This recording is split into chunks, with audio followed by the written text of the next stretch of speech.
problem itu bisa gawat, gawat betul, bukan gawat-gawatan tapi gawat betul. Misalnya ada ayat begini dan terjemahnya pasti begini. Fa'aina ma tuwallu fathamma wajhullah. Kamu menghadap mana saja, di arah manapun, di sana ada ridhonya Allah. Itu kalau hanya pakai terjemah, tentu menjadikan kita sholat bisa menghadap ke timur, ke barat, ke utara, dan ke apa? Selatan. Saya cerita sedikit tentang asbabun nuzul. Memang tema sekarang tentang asbabun nuzul.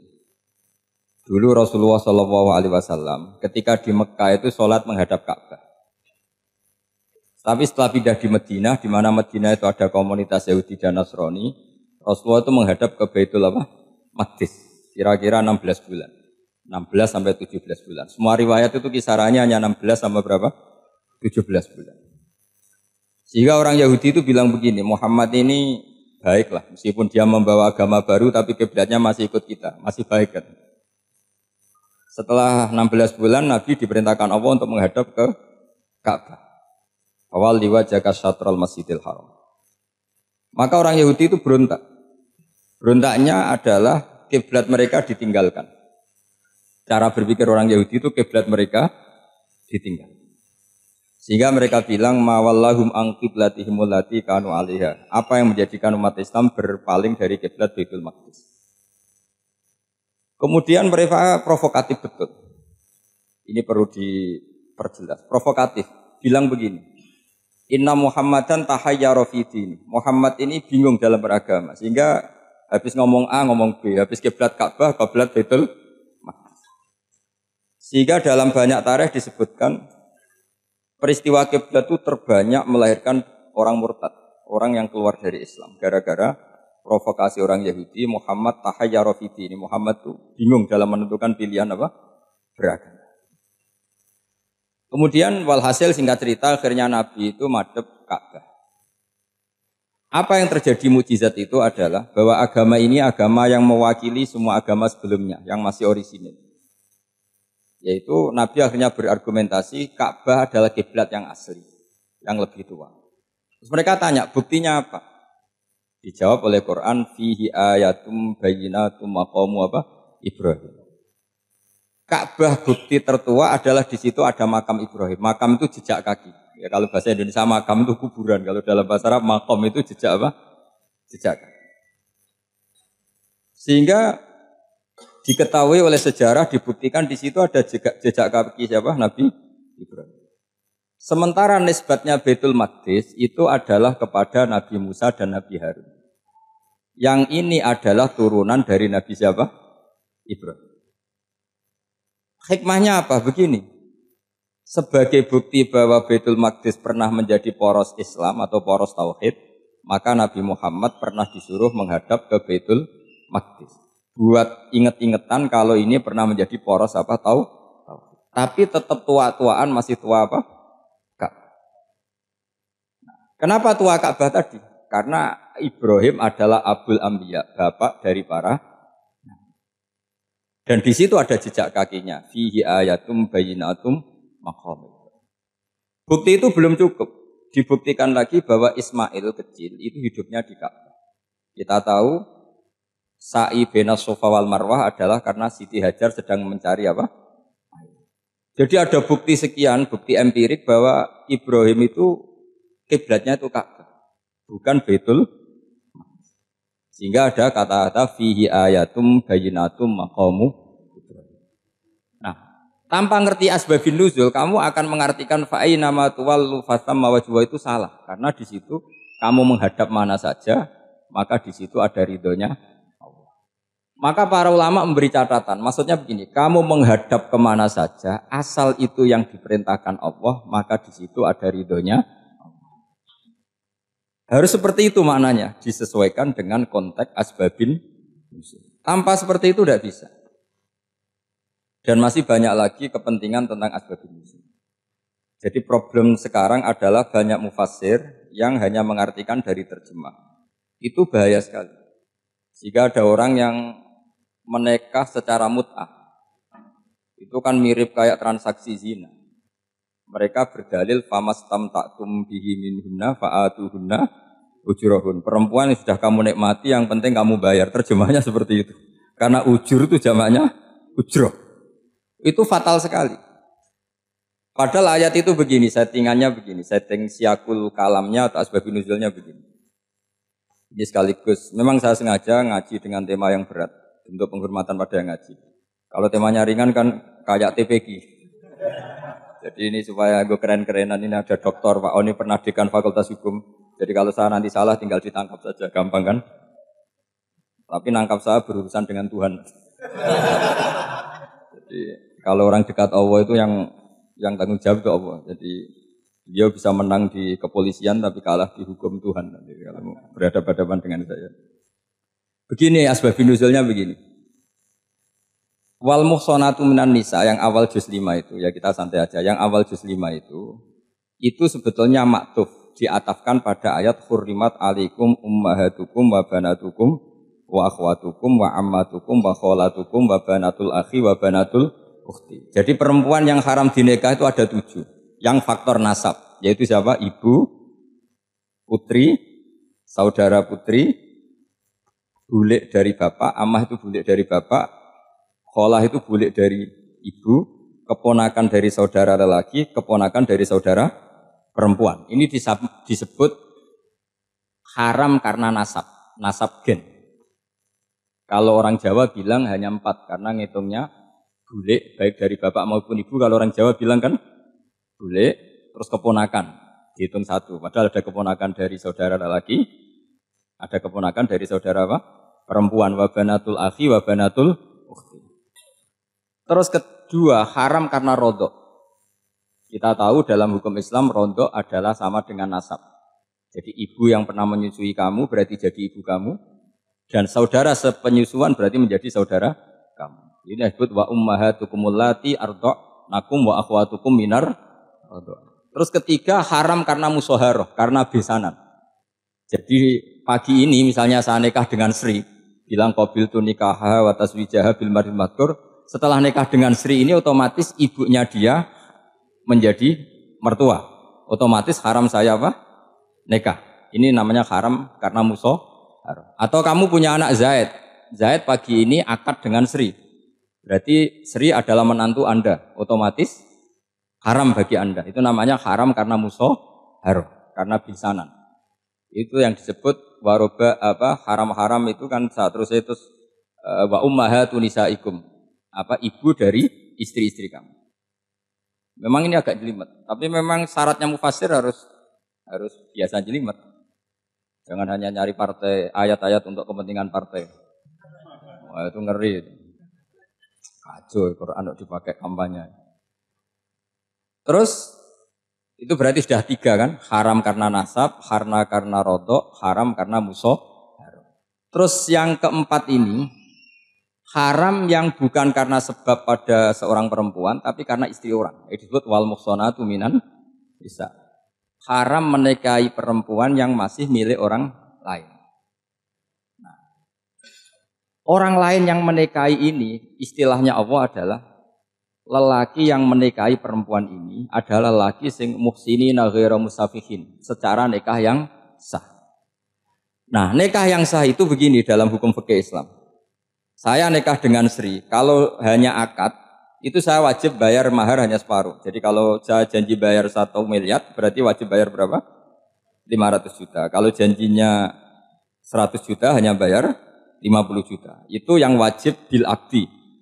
Nanti wajib sepenuhnya nunggu bil jima. Kalau sudah hubungan intim baru wajib 100%. Jadi kalau ada di Jawa, nikah dengan seperangkat alat sholat, itu yang atasannya tok,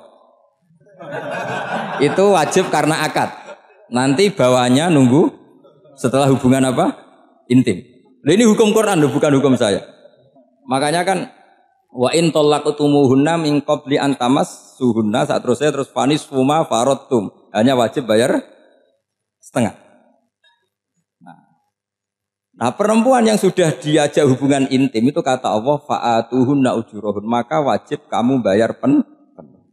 Jadi ayat itu tentang perempuan yang sudah dinikah, kita harus bayar berapa? Harus bayar penuh.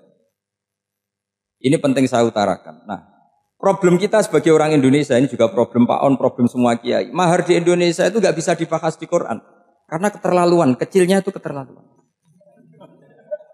Saya ini kan kiai, sering ngakatkan tuh sampai bosen, seperangkat alat sholat tuh itu ngawur sekali. Ini mbak-mbak harus nggak mau gitu. Saya provokasi minimal itu ya berapa? 100 juta berapa? Pantasnya berapa? Pantasnya berapa? 10 gram itu berapa nilainya? Kan 1 gram 500.000 baru 5. Ya sudah mendingan itu 10 gram. Ya. Quran itu bayangannya gini sambil latihan, yang hafal-hafal biar latihan. Jangan dapat beasiswa karena hafal tapi nggak jelas juntrungannya.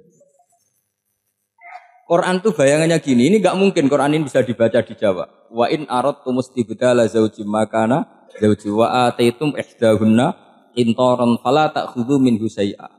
Jika kamu nikah sama seorang perempuan, kemudian kamu cerai, maka mahar yang sudah kamu berikan jangan ambil lagi.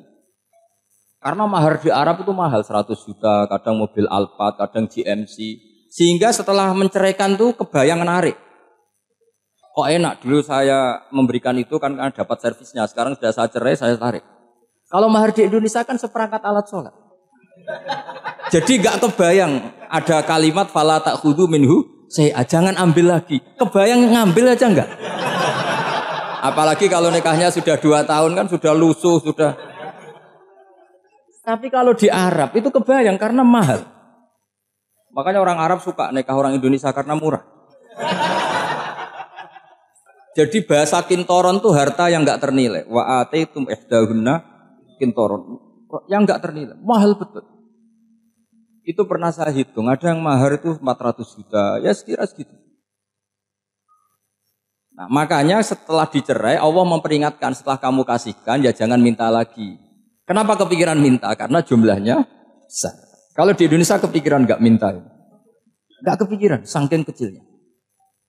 Seperangkat alat sholat. Kadang 1 juta. 1 juta itu setelah hubungan intim sebelumnya yang wajib hanya 500. Itu kan gak kebayang. Makanya susah ngartikan Quran di Indonesia kadang susah. Karena kadang terlalu. Itu pernah Sayyidina Umar radhiyallahu anhu pernah bilang begini. Wahai para perempuan mahar itu jangan mahal-mahal. Kasihan para lelaki. Itu ada perempuan alimah ya orangnya alim betul. Meskipun gak pernah sekolah di UI. Tapi alim itu. Itu usul langsung gini, ya Amirul Mukminin, laisa dzalika laka ya Amirul Mukminin. Waqad qala ta'ala wa ataitum ihdahunna qintaran. Kamu hanya seorang Amirul Mukminin, tidak berhak bikin aturan pembatasan mahar. Allah saja tidak batasi, kenapa kamu batasi? Jika dulu yang namanya nikahnya Sulaiman Agung atau Jamaluddin siapa Ratu Agung, kalau hadiah ya sampai tas mahal itu. Ini kan dari bahasa Arab mumtaz mahal, mumtaz itu istimewa, mahal itu dia punya istri yang sangat dicintai, dikasih hadiah mumtaz mahal. Terus ilat Jawa jadi apa? Tas mahal. Itu sama Mujid Ulil Albab kalah. Ya. Itu kalau cerai kan kepikiran minta lagi. Dikasihkan yang baru. Tapi kalau di Indonesia tidak mungkin karena apa tadi? Seperangkat alat sholat. Begitu nyari yang murah lagi. Yang bagus pitanya, bungkusnya yang bagus. Maka enggak mungkin kita maknani Quran tanpa mengenal yang bernama asbabin. Karena makna ayat itu bisa kacau kalau kita tidak tahu asbabin. Yaitu kayak tadi makna fa'ina ma tuwallu fatamma wajhu. Itu maknanya kan kamu menghadap mana saja, boleh saja di sana ada ridhonya Allah. Berarti kan bisa ke timur, ke selatan, ke utara, ke barat. Itu bahaya betul. Sehingga kata ulama harus mengkaji asbabin. Supaya porsi ayat ini sampai semana jauhnya itu kita tahu. Tanpa tahu itu tidak bisa. Begitu juga menyangkut kiblat. Sekarang saya tanya, kemarin kan ramai dulu di Kemenak, kiblat semuanya diukur dengan GPS, terus beberapa masjid dikomentari salah, karena diukur pakai apa? GPS. Kalau dalam bahasa falak disebut yaumarostil kiblat. Memang bisa diilmun. Tapi pertanyaannya begini, dari awal Allah ngendikan fawalli wajhaka syatral masjidil haram. Kamu yang penting sholat itu menghadap masjid. Masjid itu ya bangunan. Sehingga kata Ibnu Abbas yang diriwayatkan banyak ulama mengatakan Al-Ka'bah kiblatun li ahlil masjid wal masjid kiblatun li ahlil haram wal haram kiblatun li ahlil masyriq wal maghrib.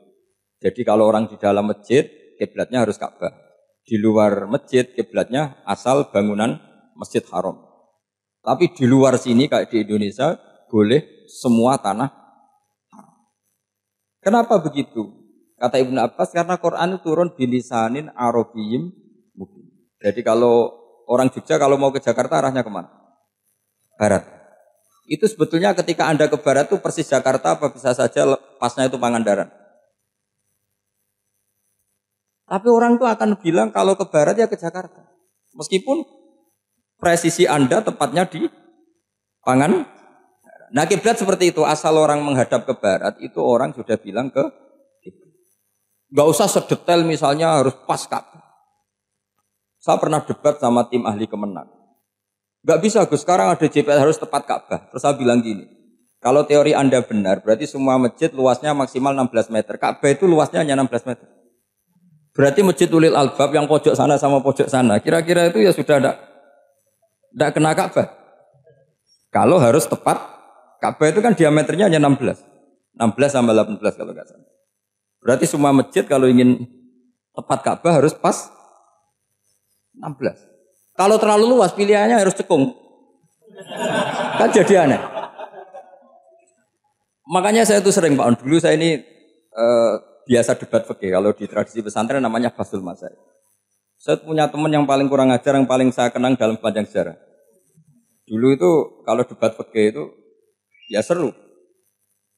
Kalau aturan fikih kan gini, soft paling baik itu kan soft pertama. Baru kedua, baru ketiga. Yang paling keren kan soft awal, soft. Terus teman saya bilang gini Pak, ya kalau gitu gini aja Gus, desain masjid itu memanjang utara selatan. Biar semuanya soft awal. Gara-gara didesain begini kan ada soft 2, soft 3. Apa susahnya? Kita bikin mulai awal supaya masjid itu memanjang utara apa? Selatan. Supaya semuanya soft awal. Ya kalau ada hukum ya diimplementasikan dalam desain bangunan katanya. Jadi itu kan kacau. Terus akhirnya saya jawab, lalu setelah begitu yang paling afdol siapa? Yang dekat imam. Ya sudah, bikin cekung saja kalau gitu.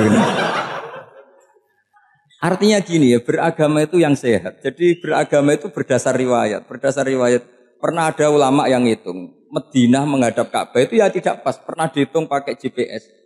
Kiblat Madinah ke Ka'bah itu ya tidak pas. Tidak seperti yang pernah dianjurkan Kemenak. Karena apa? Agama ini ngikuti bilisanin Arabiyyim mungkin. Seperti jenengan gini. Semua ini istilahnya apa? Menghadap Gus Bah. Padahal ada yang agak sana, agak sana. Semuanya ngaji sama siapa Gus Bah? Ya sudah. Istilahnya bertatap muka. Memangnya kita benturan. Ini bahasa. Jadi seperti ini semua namanya apa? Berhadap. Padahal ada yang agak samping, agak samping.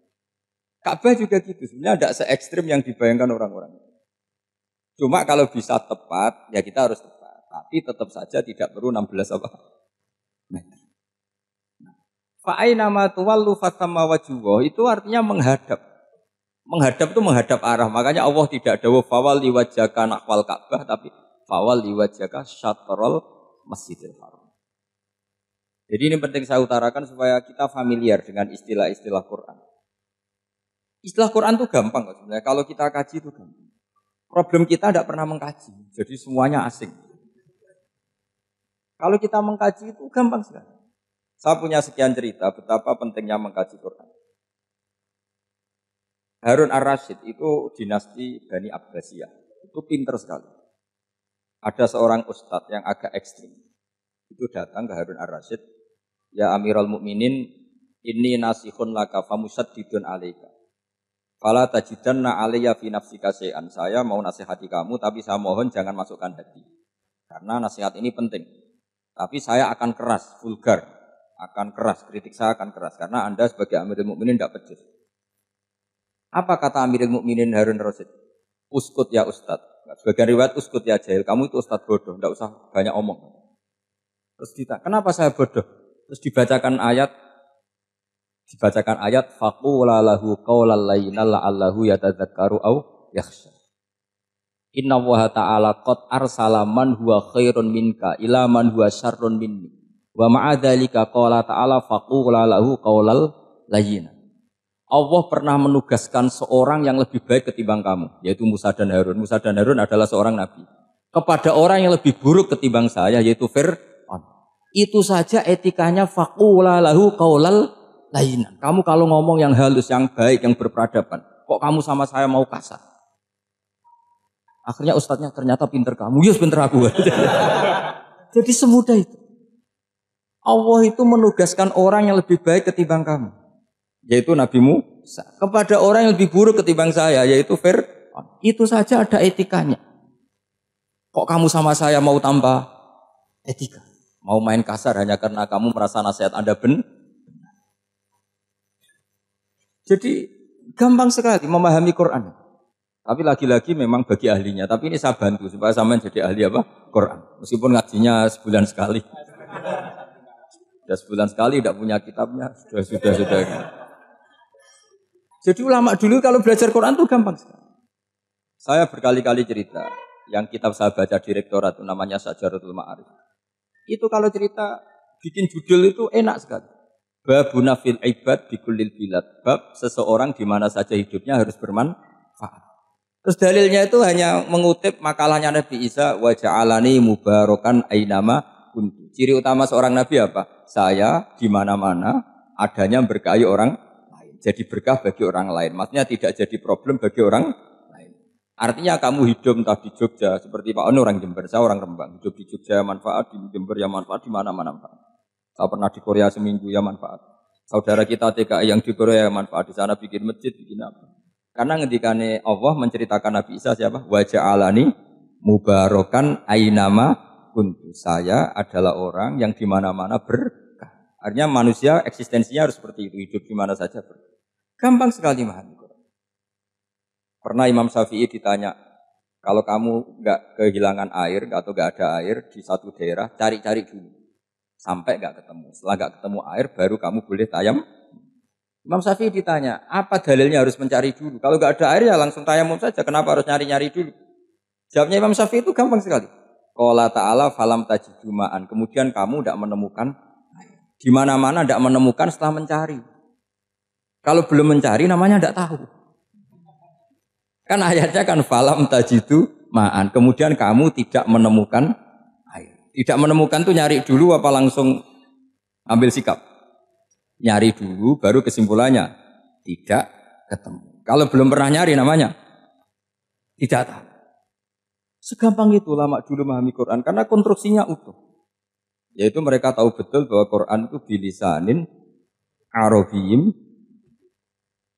Ketika Futuhat Syam. Syam dulu itu dikuasai tentara Romawi. Era Sayyidina Umar Futuhat. Yerusalem dikuasai tentara Islam. Itu awal Sayyidina siapa? Umar radhiyallahu anhu. Ketika Futuhat mau ada pesta besar-besaran. Tapi Umar menolak. Ketika menolak, kenapa Anda menolak? Beliau hanya membaca ayat innallaha ta'ala ayyara qauman faqala adhabtum thayyibatikum fi hayatikumud dunya. Allah itu mengkritik satu komunitas kaum yang zaman di dunia menghabiskan semua kenikmatan. Maka kita tidak perlu syukuran besar-besaran. Jangan-jangan jatah kita di akhirat kita habiskan di dunia. Itu adhabtum thayyibatikum fi hayatikumud. Semudah itu. Semudah itu ulama. Rasulullah pernah dahar, pernah makan. Makan karena 3 hari enggak makan, cara Indonesia enggak makan nasi, enggak makan daging, sudah lama sekali. 3 hari Nabi itu hanya makan kurma dan air putih. Pernah Nabi enggak makan roti sampai 3 hari. Kalau Indonesia mungkin enggak makan nasi. Di hari ketiga ada sahabat yang berbaik hati, Nabi disembelihkan kambing, dipotongkan kambing, Nabi disuruh dahar. Itu baru dahar setengah piring, Nabi berhenti. Ketika ditanya, setengah piring itu kan sudah kuat untuk sholat, untuk apa sudah kuat. Ditanya, ya Rasulullah kenapa berhenti? Bukankah engkau tidak makan ini 3 hari? Nabi menjawab, walatus alunna yauma idzin anin na'im. Semua nikmat yang saya rasakan nanti ada pertanggungjawabannya. Makanya saya tidak ingin banyak-banyak. Wah itu kalau diterapkan di sini enggak populer. Makanya saya tahu gayanya ngaji Quran itu enggak siap dengan konsep-konsep Quran itu. Jadi segampang itu orang dulu. Nah karena apa ya itu tadi. Mereka tahu asbabun nuzul. Quran itu diturunkan dalam konteks apa. Lafaz ini arahnya kayak apa. Mutlak muqayyadnya kayak apa. Muhkam mutasabihnya kayak apa. Nasah mansuhnya kayak apa. Nah sedikit saya cerita ini mungkin contoh terakhir. Supaya agak lama-lama. Nanti bingung kalau lama. Yang bingung ya saya. bingung cara memahamkan. Jadi kalau guru itu kan bingung cara memahamkan, kalau murid bingung cara memahami. Gak tahu tingkat kebingungannya sama. Kalau guru itu bingung cara memahamkan. Kalau murid bingung cara. Jadi ini pertemuan dua kelompok bingung. Yang satu bingung cara memahamkan, yang satu bingung cara. Kalau orang ekstremis bingung cara merusak suasana. Nah, itu gak benar itu. Ada loh. Rasulullah itu nabi. Itu paling pusing yang ngadepi orang-orang yang ekstrem. Karena apa? Cara berpikir itu lompatannya itu gak tertib. Jadi nabi itu cara berpikir itu kecerdasan nubuah. Sementara orang ekstrem cara berpikir itu kecerdasan nafsu. Bukan kecerdasan manusia. Kalau manusia masih baik nafsu. Misalnya begini, kalau dalam tradisi nubuah itu. Saya dengan Pak Anu berteman lama. Mulai tahun 2000 berapa. Itu kalau Pak Anu bertamu ke saya, harusnya tidak usah tak kasih makan. Karena sudah dekat. Tapi kalau kenalan baru itu dikasih makan, disangoni. Jadi Nabi itu perilakunya agak unik.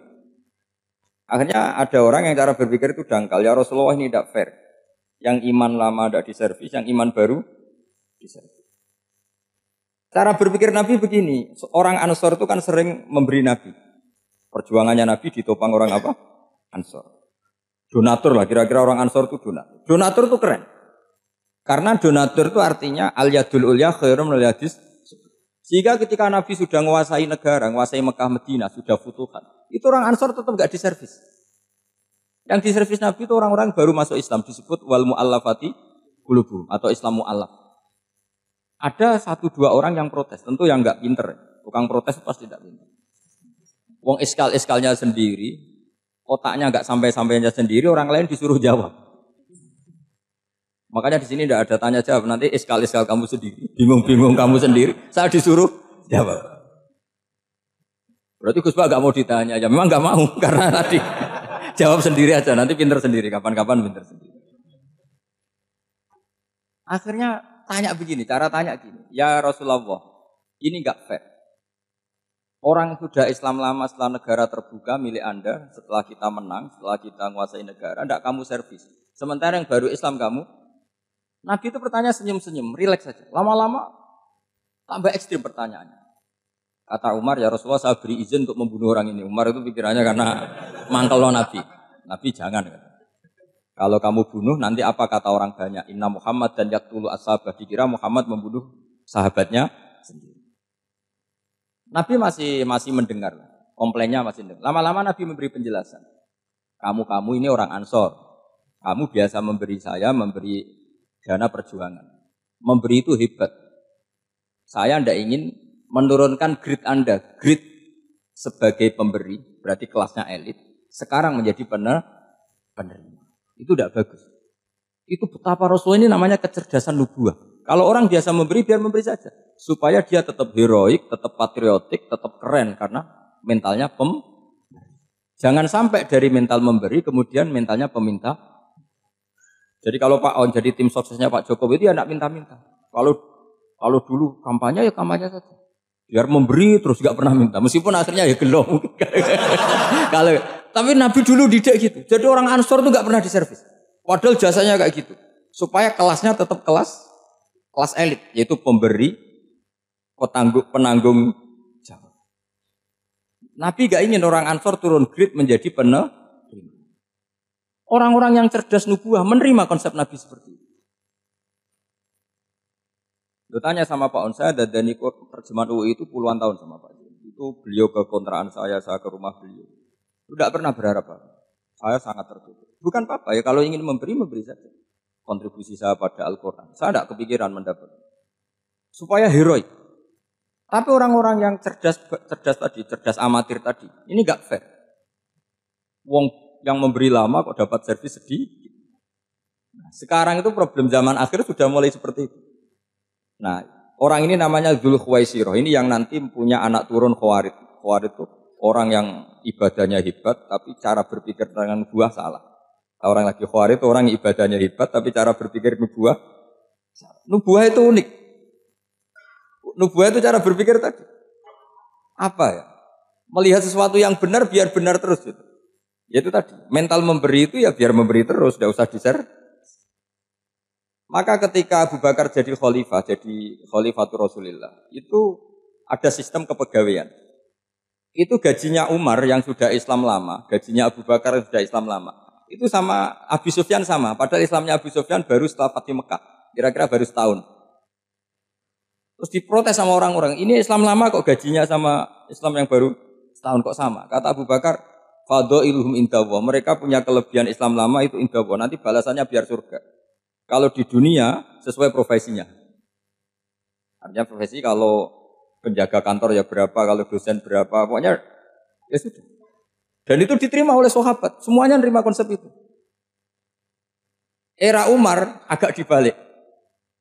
Abu Sufyan kira-kira gajinya 1 juta, yang lainnya yang menangi Nabi mulai awal gajinya 10 juta. Ditanya, ya Umar, kenapa ini jadi rubah seperti kebijakan Abu Bakar, tidak seperti Abu Bakar? Jawabnya Umar lucu. Fawwah la usawwi baina man qatala Rasulullah wa baina man qatala ma'a Rasulillah. Demi Allah saya tidak akan pernah menyamakan orang yang dulu merangi Rasulullah yaitu Abu Sufyan dengan orang sing selawase dari Rasulullah yaitu Sayyidina Ali dan sebagainya. Ini penting. Artinya ketika gajinya orang saya seperti Ali radhiyallahu anhu itu tinggi itu bukan karena lamanya Islam, tapi karena lamanya iman. Jadi mulai dulu ijtihad itu ada dan dulu dia biasa saja. Karena tadi ada kecerdasan nubuah. Saya ulang lagi, ada kecerdasan apa? Sekarang itu kecerdasan toma atau kecerdasan nafsu. Itu kalau sampai ngaji kitab tasawuf, itu bab bakhil itu tidak ada. Menurut kitab tasawuf, medit itu tidak ada, kikir itu tidak ada. Yang ada itu toma. Toma itu berharap dikasih orang lain. Sampean pernah enggak bilang kalau artis-artis di Jakarta kikir? Enggak pernah kan? Karena kamu enggak pernah ingin diberi. Kalau kamu punya pacar karena kenal enggak pernah ditraktir, oh pacar saya kikir. Karena kamu ingin diberi. Pernah enggak kamu hukumi orang lain kikir? Yang enggak kenal. Padahal enggak pernah memberi kamu. Apa kak? Karena kamu enggak pernah ini. Coba sekarang kamu saya tanya, ini latihan cerdas. Definisi kikir itu apa coba? Enggak pernah memberi kamu kan? Artis-artis Jakarta, tokoh-tokoh nasional pernah enggak memberi kamu? Enggak kan? Tapi enggak pernah kamu vonis kikir. Karena kamu enggak pernah Tapi pacar kamu, kok amin ditraktir terus? Atau istri kamu, atau mertua kamu, kok enggak ngasih warisan? Kamu bilang kikir enggak? Sebabnya kikir betul apa karena kamu tomak, berharap? Tomak. Maka di kitab tasawuf itu enggak ada bab kikir, yang ada bab tomak. Karena asal usul menvonis orang kikir itu karena tamak. Maka jangan banyak kenal orang, nanti banyak hukum kamu kan gitu. Sombong juga gitu, di tasawuf itu enggak ada bab sombong. Karena orang hukumi orang lain sombong itu karena kamu ingin dihormati. Ada orang enggak kenal, terus lewat saja enggak tanya kamu bilang sombong enggak? Enggak kan? Tapi kalau kenal, oh sombong betul, kenal enggak tanya kan gitu. Jadi tasawuf itu sisi unik dari khazanah Islam. Makanya di tasawuf itu enggak ada kritik terhadap kikir. Ya tentu kikir itu buruk, pasti ya kikir itu buruk. Tapi nggak perlu dikritik. Jangan-jangan yang salah kamu. Mau kenal Pak On di PPAI terus ingin jadi sekretarisnya. Terus ingin kenal Pak Jokowi ingin jadi menterinya. Nanti kenal rektor ingin jadi pegawainya. Ketika nggak diturutin bilang Pak Rektor kikir. Tapi orang lain ya kak pernah berharap. Mungkin nggak menvonis Pak Rektor atau Pak On ini kikir. Enggak kan? Berarti vonis kikir itu status orang itu apa nggak kesampaian niat kamu?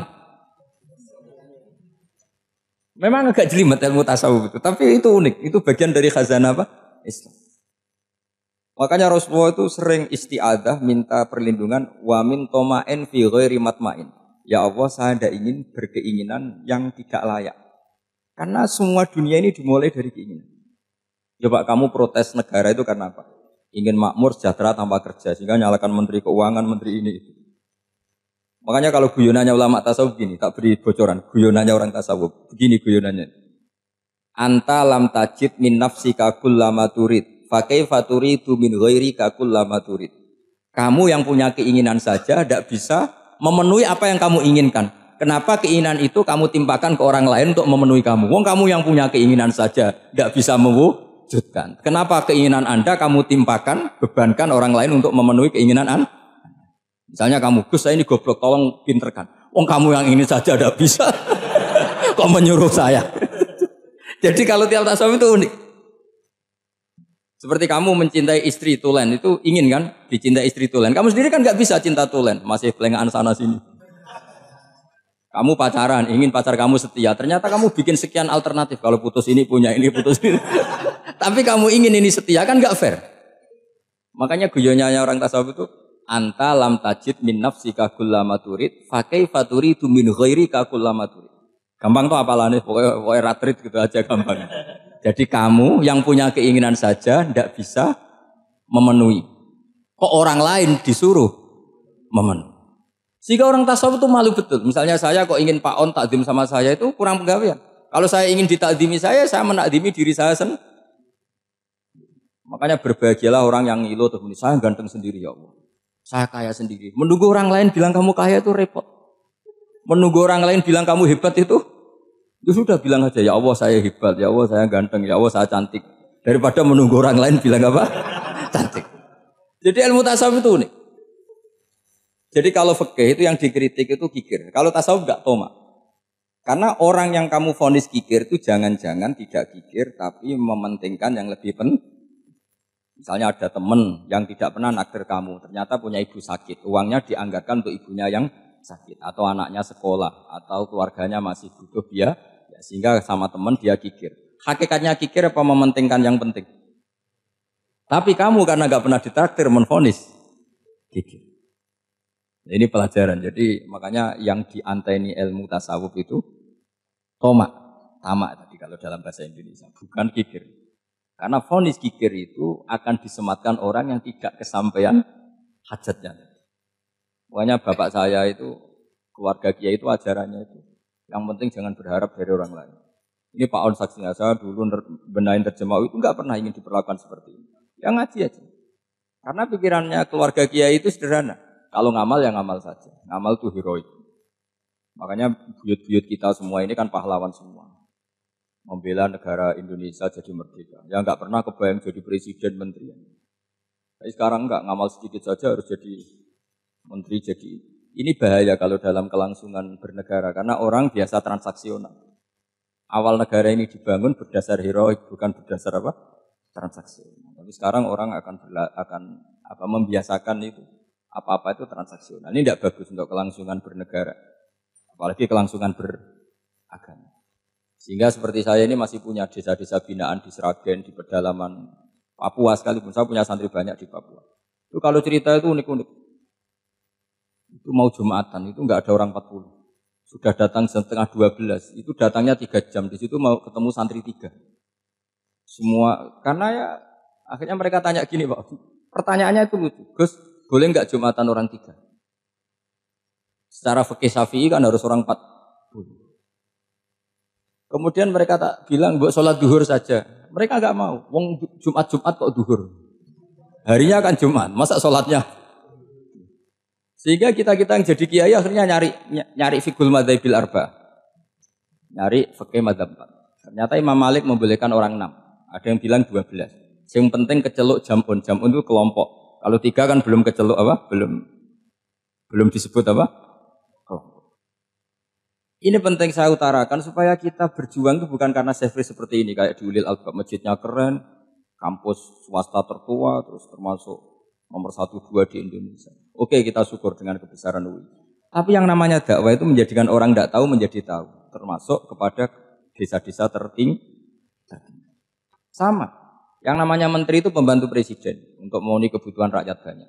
Sekarang misalnya menteri pertaniannya itu hebat, cerdas. Tapi petani nggak mau nandur padi, mau apa? Coba yang membantu ketahanan pangan itu para petani mau nanam padi apa karena menteri pertanian? Karena petani mau nanam. Ya sudah GR saja, kita pembantu presiden semua. Karena ikut menyumbangkan ketahanan pangan. Tapi kamu kan nggak digaji, kita keren, ngamal tambah harap gaji. Ini penting. Supaya Anda itu nggak hati kecil gitu. Ikut menyumbang negara tanpa ingin dapat gaji. Keren enggak? Dan itu nubuah. Apa? Nubuah. Orang Ansor itu seperti itu. Sehingga ketika Rasulullah wafat dan ada kompetisi kepemimpinan, itu orang Ansor enggak ikut. Sudah kita makmum saja, silahkan dibagi di saking baiknya orang Ansor. Nah, makanya saya ulang lagi ya. Kecerdasan nubuah ini yang enggak difahami orang Khawarij. Orang Khawarij cara berpikir yang kerja banyak harus dapat banyak. Sementara kecerdasan nubuah enggak. Yang biasa memberi terus memberi saja biar derajatnya tetap al-yadul ulya.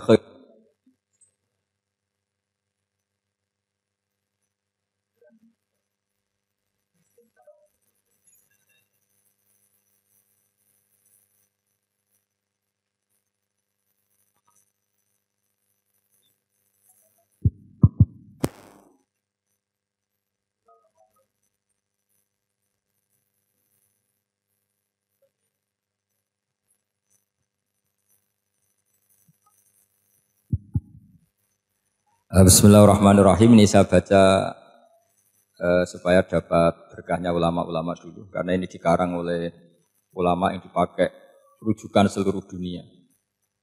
Begini, qala Ibnu Taimiyah, ma'rifatu sababin nuzuli yu'inu ala fahmil ayat.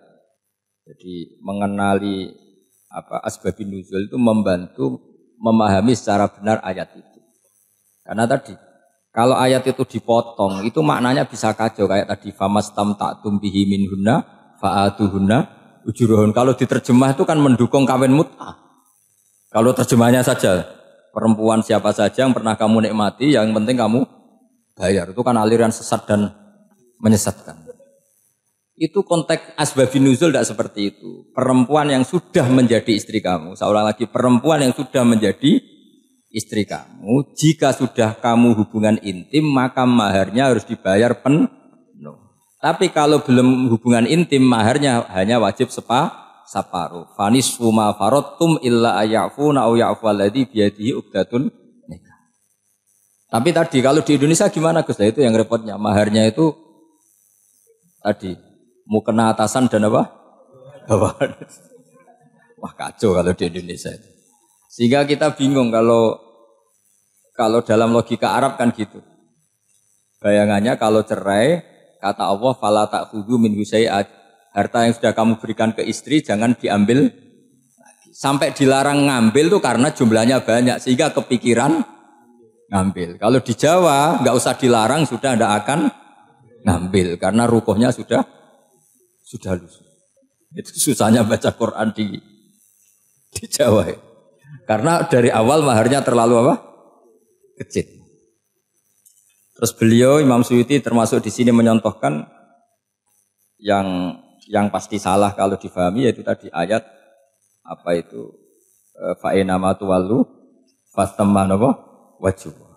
Jadi beliau terus meringatkan betapa pentingnya mengenali asbabin nuzul. Karena asbabin nuzul itu gampang. Saya ulang lagi, asbabin nuzul itu gampang. Gampangnya begini ya, kan ada satu peristiwa, misalnya begini, Rasulullah itu kan mengkritik penuhanan Lata dan Uzza, berhala-berhala itu dituhankan, dikritik sama Rasulullah. Kemudian mereka begini, karena mereka biasa personifikasi Tuhan, Muhammad, kalau Tuhan itu tidak Lata Uzza, dan itu terbuat dari batu, lalu Tuhan Anda itu dari apa? Amin fiddotin audabin, lalu Tuhan Anda ini dari emas apa dari perak? Karena mereka nggak bisa membayangkan Tuhan tanpa dipersonifikasi. Terus Allah menurunkan qul huwallahu ahad, Allahus somad, lam yalid wa lam yulad wa lam yakul lahu kufuwan ahad. Karena otaknya mereka sudah begitu, yang namanya Tuhan itu harus dipersonifikasi. Makanya saya kemarin di Korea seminggu, cerita yang paling unik gini Pak On, ada bos Islam, ada bosnya TKI yang baik. Mereka mengizinkan pekerjanya sholat. Bareng sholat tuh diingeti ke atas ke bawah, kok gak ada arcanya. Sehingga setelah sholat dibilang, apa saya berikan berhala sekalipun? Karena gak kebayang ada orang sholat kok tanpa berhala, tanpa Tuhan. Yang kamu sembah itu mana? Kok gak ada? Apa tak belikan? Jadi unik. Nah teman saya yang satu unik lagi, dia termasuk pegawai Garuda. Yang derekno saya ke Korea itu orang pegawai Garuda. Dia karena orang kaya biasa ke Eropa kemana-mana itu. Singkat cerita dia sholat di mall. Karena nganggep Korea itu sudah negara maju kayak Eropa. Setelah sholat di mall pas asar itu, security-nya nelpon polisi. Pak polisi di sini ada ritual teroris. Jadi kalau menamakan sholat itu ritual teroris. Jadi artinya apa? Ritual-ritual yang kita lakukan itu macam-macam cara pandang. Orang ateis itu kan Cina kan Korea itu kan ya Cina lah, Korea, Jepang, RRC itu kan sipit ini. Itu ya yang namanya ibadah sembahyang harus ada patungnya atau ada arcanya atau ada benda-benda itu. Orang Islam kan nggak ada sama. Makanya mereka itu Kok bisa? Problemnya kita, saya ulang lagi, ini problem ya. Problemnya kalau ada itu ya repot. Begini misalnya, ini masih tentang asbabun nuzul. Ini contoh terakhir, tentang masih asbabun nuzul. Umar radhiyallahu anhu, sahabat Umar itu kalau mencium Hajar Aswad itu sambil gedumel. Tidak berdoa, tapi gedumel. Masyhur itu ada di Bukhari. Alim tu annaka hajarun la tadurru wa la tanfa walau la anni ra'aitu Rasulullah qabbalaka ma qabbaltuka. Saya tahu loh. Nyium Hajar Aswad dicium, tapi sambil gedumel. Saya tahu loh, kamu hanya batu, enggak mandoroti, enggak manfaati. Kamu jangan GR, saya cium itu jangan GR. Kalau saja saya tidak melihat Rasulullah mencium kamu, maka saya ada sudi nyium kamu. Dah gitu aja. Terus itu tiap nyium Hajar Aswad itu tidak doa. Kalau kamu kan enggak minta kaya, minta macam-macam. Kalau Umar malah gedumel. Nah, kenapa demikian? Itu ada asbabun nuzulnya. Umar itu saksi sejarah. Ketika Rasulullah Fathi Mekah, Nabi kan tawaf terus mencium Hajar. Itu di belakang masih banyak orang kafir. Kebetulan Umar masih di sana. Sudah Islam Umar, tapi dia di belakang. Dengar orang-orang kafir, Muhammad itu tua aneh. Katanya melarang nyembah batu. Ternyata dia nyembah batu. Jadi Nabi nyium Hajar Aswad itu dikira nyembah batu. Katanya ngelarang nyembah batu, tapi dia kok nyembah batu. Karena Nabi mencium Hajar Aswad. Nah, karena untuk menghilangkan stigmasi itu, Umar tiap nyium Hajar Aswad ngomong gitu. Andai kan ada sound system, mungkin jadi sound system. Supaya jelas bahwa penciuman ini bukan karena menyembah. Artinya mudah sekali kenapa Umar ngomong gitu. Karena asbabun nuzulnya seperti itu. Coba kalau kamu tidak tahu asbabun nuzul, Umar maksudnya gimana tuh? Gak doa, gak apa, kok malah ngomong gitu kan ya. Tapi kalau kamu tahu asbabun nuzul Umar itu yang mendengar komentar orang sama ketika kita tawaf itu kan 3 pertama kan kita lari-lari kecil. Itu ceritanya juga gitu. Rasulullah itu hidup di Medina, terus diterkenalkan miskin. Medina itu kota wabak, kota penyakit, endemik. Dulu Medina, Yasrib itu kota endemik. Jika kata orang kafir-kafir Mekah, yaji ulihadal bait kaumun qad wahanat hum huma Yasrib. Nanti akan datang satu komunitas kaum yang sudah lemas karena kena penyakit TBC dari Yasrib. Nabi dengar itu makanya terus bilang ke para sahabat, tunjukkan kalau kamu kuat dengan cara lari 3 kali. Terus pakai pakaian yang kelihatan maco, yaitu yang dipakai lelaki-lelaki itu. Bahunya dikelihatan. Nah, setelah Rasulullah wafat, Umar menggantikan beliau setelah Abu Bakar. Umar bilang gini, sebetulnya tawaf seperti ini, yaitu lari pertama 3 putaran pertama lari dan memperlihatkan pundak seakan-akan orang maco itu sudah enggak perlu. Karena alasan itu sudah tidak ada. Tapi ini tinggalan Rasulullah, maka jangan rubah ya tetap seperti ini. Akhirnya meskipun sudah tidak ada alasan tadi menjawab stigmasi orang kafir, tetap tawaf seperti itu. Jadi memang agama itu unik. Kadang kita harus tahu alasannya, tapi alasan itu kalau menjadi mahatul hukmi, pijakan hukum salah. Misalnya kamu terus bilang gini, ya berarti tawaf sekarang bebas, gak perlu seperti itu. Kan alasan itu sudah tidak ada. Nah di sini pentingnya riwayat. Riwayat itu begini, logikanya sudah enggak ada, tapi kaifiah itu, cara itu masih kita terus. Dan itu memang, saya ulang lagi, harus tahu asbabun nuzul. Saya beri contoh ya misalnya, wa idza darabtum fil ardi falaysa 'alaikum junahun an taqsuru minas shalah. Terus ayat di mana? In khiftum ayyaftinakumul ladzina kafaru. Jika kamu pergi dalam keadaan takut ditangkap orang kafir atau takut diculik orang kafir, maka kamu boleh mengqasar salat. Itu jelas ada ayat in khiftum ayyaftinakumul ladzina kafaru. Jika kamu takut diculik orang kafir. Sehingga ketika ba'da Fathi Mekah, setelah Mekah dikuasai Islam, Umar tanya, ya Rasulullah, kenapa engkau masih sholat qasar? Bukankah kita sudah aman? Waqad qala ta'ala in khiftum ayyaftinakumul ladzina kafaru. Allah ngendikan boleh mengqasar itu kalau dalam kondisi takut. Waqad kunna fi amrin, sekarang kita sudah aman.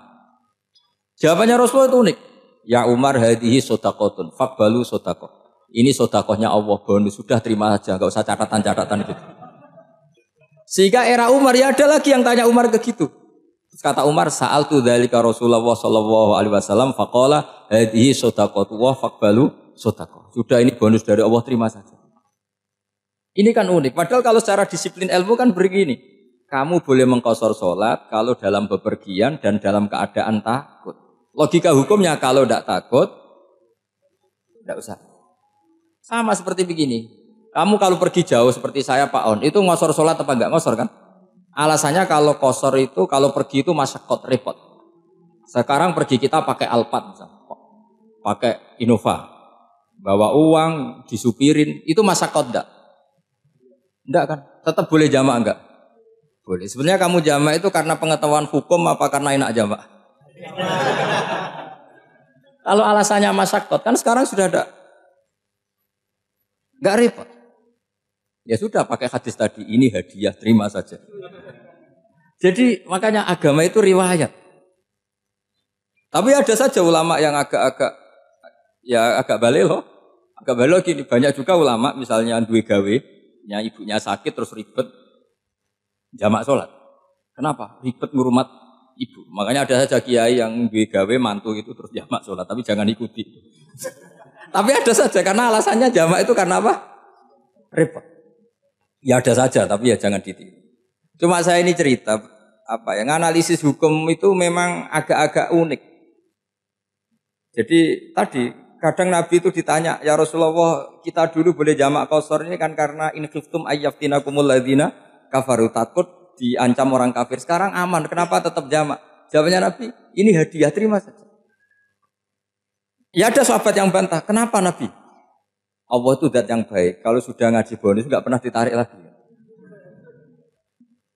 Makanya Nabi kalau berdoa itu ya, siapa yang disiksa di dunia karena dosanya, fawahu akramu min ayyus sanniya uqubatahu fil akhir.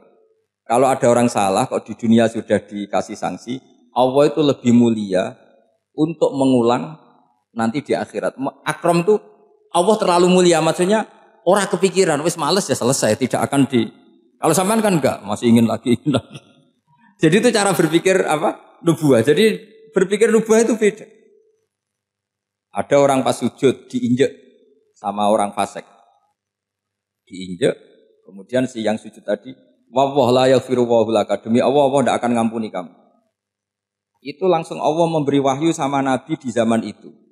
Bilangin yang sejak sujud itu, dia harus minta maaf sama saya, kata Allah.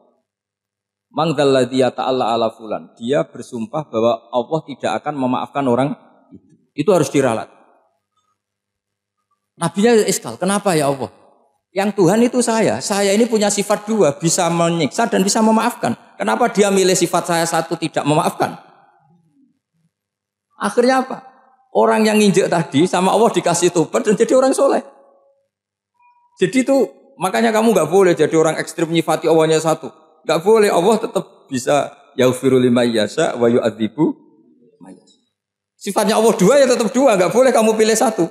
Misalnya kamu kan biasanya gini, yang ghafur untuk kamu, yang sadidul uqab untuk orang lain. Mesti kelakuannya sampean kan begitu.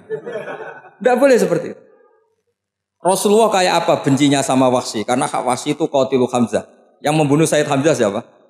Itu bencinya bukan main Rasulullah. Sampai maksud-maksud Wahsy. Tapi sama Allah malah diturunkan ayat laisa laka minal amri syai'un aw yatuba alaihim aw yu'adzib. Muhammad, meskipun kamu kekasih saya itu tidak wilayah kamu, memaafkan atau enggak, terserah saya, kata Allah. Ternyata betul, malah Wahsy dikasih tobat. Nah sekarang enggak, orang itu nyifati Allah sama orang lain syadidul iqab, kalau sama dirinya enggak boleh seperti itu. Allah ya sifatnya tetap dua. Jadi boleh kamu misalnya berdoa, ya Allah mbak yang cantik itu semoga dapat jadi istri saya. Mbaknya juga boleh berdoa, ya Allah naudzubillah min dzalik. Jadi ini adu kekuatan, nanti terserah nanti Allah pihak yang mana. Kayaknya pihak yang perempuan. Karena kasihan kan kalau cantik dapat orang apa? Jelek. Saya tuh andaikan boleh fatwa fikih, yang saya haramkan tuh orang jelek dapat orang jelek. Karena kasihan anak-anaknya, tahu-tahu jelek banget. Jadi itu kan kasihan itu. Jadi dalam Islam itu seperti itu. Jadi apapun benci kita sama musuh kita, Allah bisa saja memperlakukan musuh kita secara baik. Karena Allah itu yaghfir. Tetap kita harus sifati Allah yaghfiru liman yasha wa yu'adzibu. Jangan karena kita benci seseorang seakan-akan Allah sama dia pasti yu'adzib. Pasti menyik. Itu yang dicontohkan Allah kepada Rasulnya, yaitu beliau tidak cocok sama Wahsy, malah Wahsy dikasih petunjuk. Makanya terus ada ayat apa laisalaka minal amri syai'un aw yatuba alaihim aw yu'atika. Muhammad, tidak wilayah kamu, saya menentukan mengadab atau Makanya rata-rata kiai ulama itu halim. Orang halim itu rileks. Layinal janib, tidak gampang menvonis orang lain. Biar Allah tetap dengan sifatnya yaf'alu ma yasha, bahwa Allah bisa melakukan apa saja. Soal kamu benci sama seorang, benci saja atas nama kamu, jangan nyatut-nyatut Allah.